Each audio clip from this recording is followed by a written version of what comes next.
Now, also, I'm assuming you're having like inspirational stories, and because I have friends myself in their 60s, just started running marathons, and just are you having a fitness part in your magazine?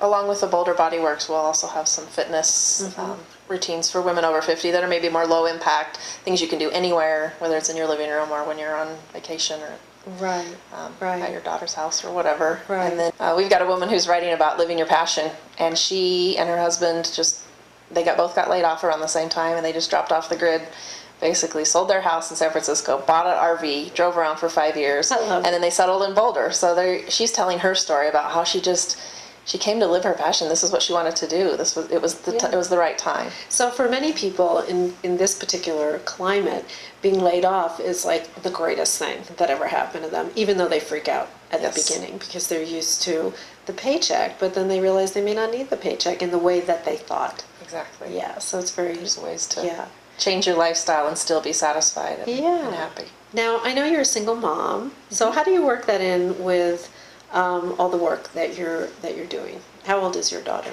My daughter, Natalie, is 6 years old. Yeah. She goes to afternoon kindergarten. Yeah. So 2 mornings a week, she goes with her dad.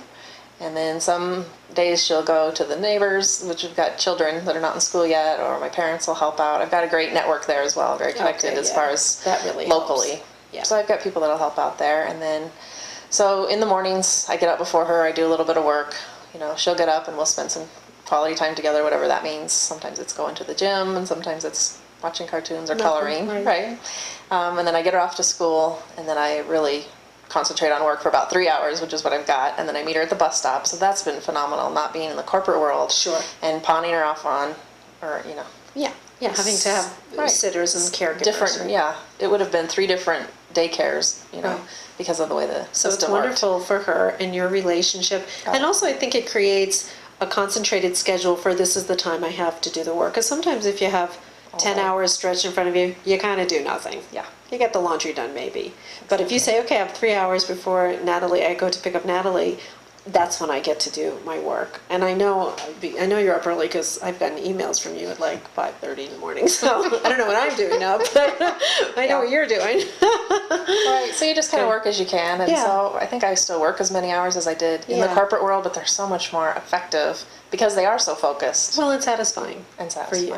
I know. Love every minute of it. I've talked to some people who have, in the corporate world, and they're like, yeah, if you get an hour's worth of real work a day, you're lucky. A lot of it's just being there, having to be there. Having to be at your desk. Having to be at your desk, right, absolutely.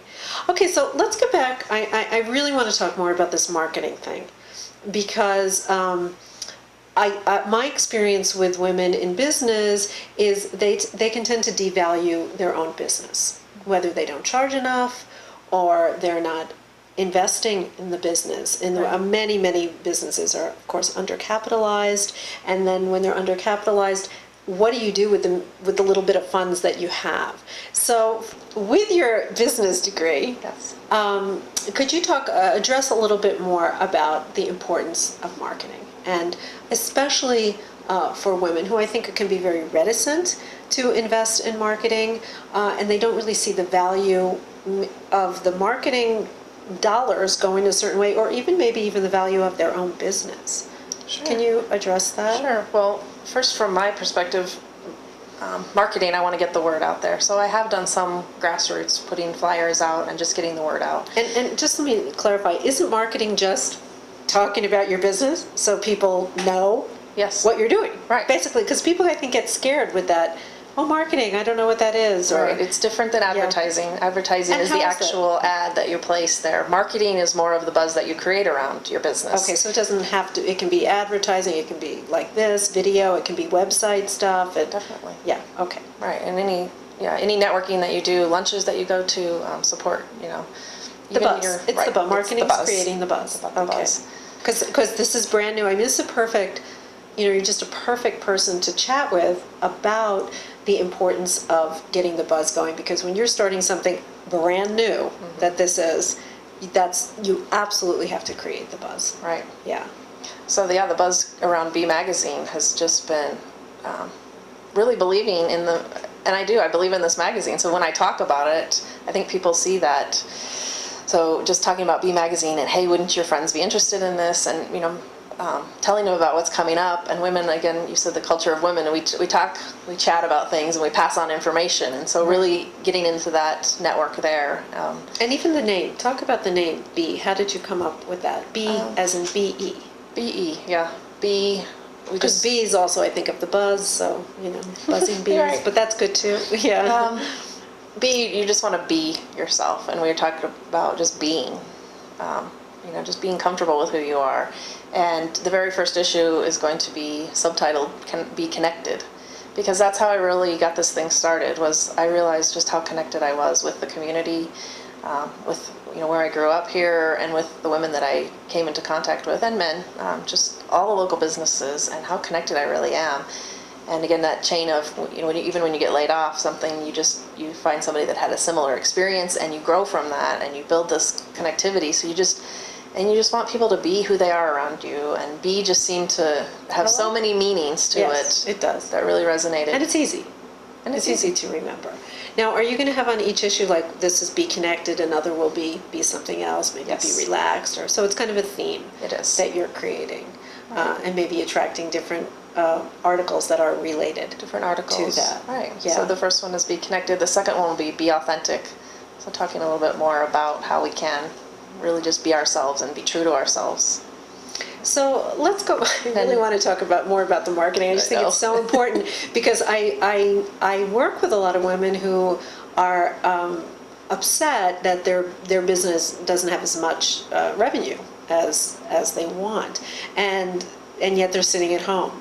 Right. I think you need to get out there. You need to go you have to literally get out. Expos and networking things, and go to lunch and go talk to somebody at the local restaurant or boutique and just about how they're doing it. Maybe find some success stories that can encourage you to get out there and say, hey, I could do that.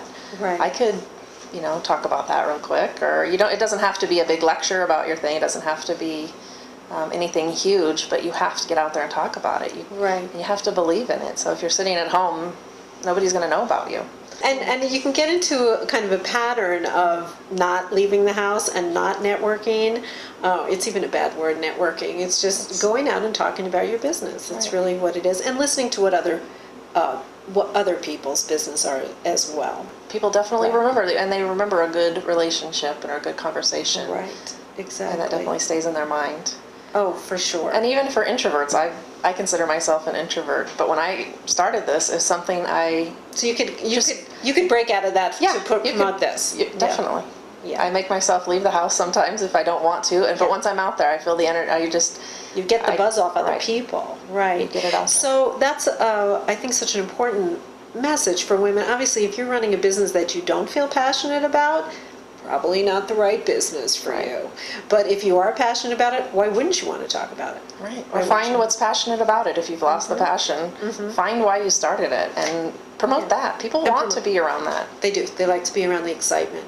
And I think the other important thing when you're in a position where you're really trying to sell advertising here for your magazine. Right. And I think when you're trying to sell something, people, as a prospective client, needs to understand what the benefit is for them. Well, I wish you all the success in the world. I'm so excited for your new venture. I've lived in Boulder for many years and I've seen lots of publications come through, and this one I can really get excited about and get behind for you. So once again, we have Katherine Hewitt here, priestess entrepreneur, that she is so courageous, big vision woman with passion, and her new magazine, Bee Magazine, which is going to be coming out in June 2010. And you can find out more about Bee Magazine and advertise your business in here by going to bmagcolorado.com, correct? Correct.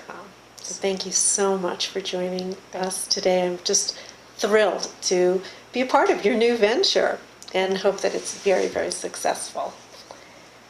To learn more about the nature of the priestess entrepreneur, you can check out my book, Priestess Entrepreneur, Success is an Inside Job, at my website, practicalpriestess.com, because that's what we are. Practical priestesses doing really good stuff in the world. Thanks so much for joining us today. I'm Cindy Morris for Boulder Valley Media Alliance.